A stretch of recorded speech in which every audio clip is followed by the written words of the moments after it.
Hey guys, welcome to M&M Plants. Today I'm here to share why I love using bone meal in my gardening. I do add bone meal powder sometimes when I have time, and I just give it to my plants, especially the plants which bloom a lot, also the plants which have fruits and vegetable.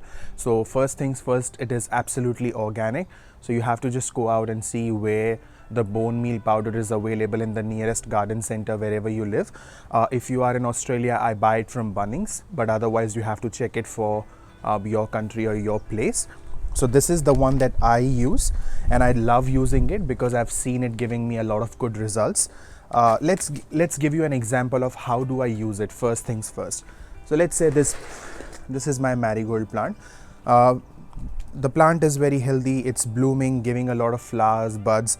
So that means it needs food as well. If I give it correct amount of food at the regular interval, it will give me more and more flowers. That's the simple logic.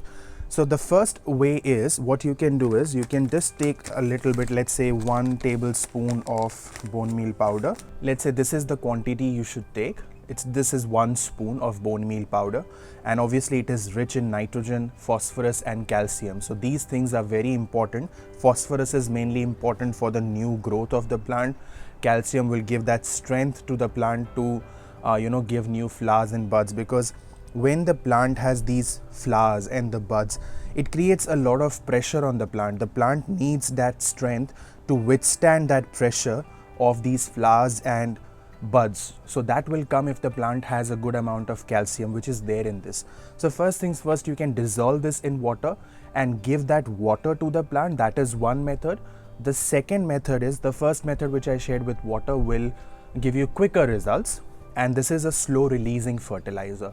It will take some time to show the results. Second thing that I'm trying to say is, just do it like this. Have a look at the soil. Just put it everywhere a little bit. All 4 corners, because the roots are everywhere. So every corner I will put some powder. Now if you have pets, or if you have any animals that roam around your house, just make sure mix it well in the soil like this. The reason I'm saying this is because the smell of bone meal will attract animals, as in your pets, because obviously it is made from animal bones. So that might attract your dog, your cats. They might come and sniff, they might try to lick the soil. Just make sure you mix it well in the soil.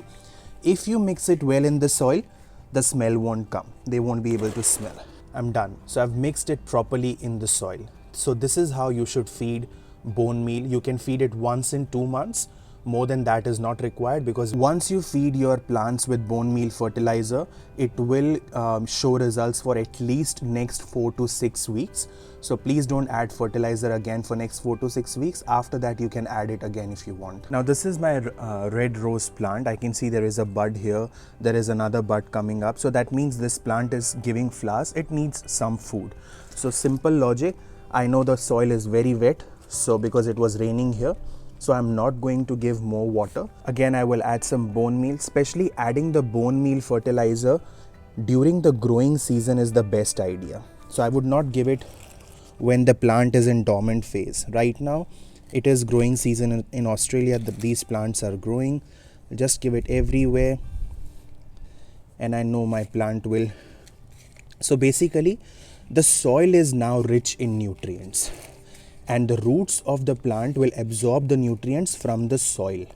So we have to make sure that the quality of soil is very good. I hope you enjoyed watching this video about bone meal fertilizer. You can give it to all your plants, even indoor plants if you want, but this is specially used for plants that give you vegetable, fruits and flowers. That's the main thing. But it's not that you cannot use it for your indoor plants. You can.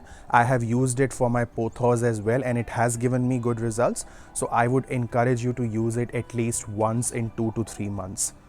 With that, I'll take your leave, and I'll see you next time in the next video. Bye for now.